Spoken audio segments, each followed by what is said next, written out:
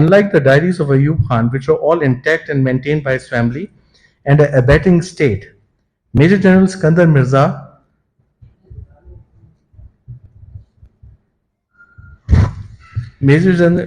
wasn't fortunate enough, and all his diaries, personal papers and belongings were either confiscated on special orders of General Ayub Khan or destroyed. All these years, Iskander Mirza's character assassination became fashionable, and no opportunity was missed to attack and besmirch his reputation and blame him for anything and everything that went wrong in Pakistan.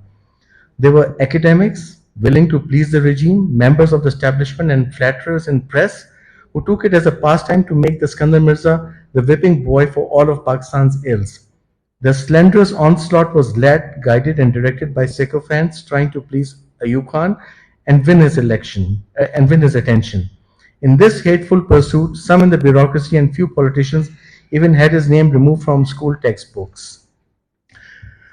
Nonetheless, there were few Pakistanis who withstood the prevailing hostility, dared to speak the truth, and not only defended him, but also continued to meet him in exile and found him to be an honorable, deeply patriotic, but broken man due to the inexorable humiliations wrought on him by President Ayub, his lackeys and General Yahya.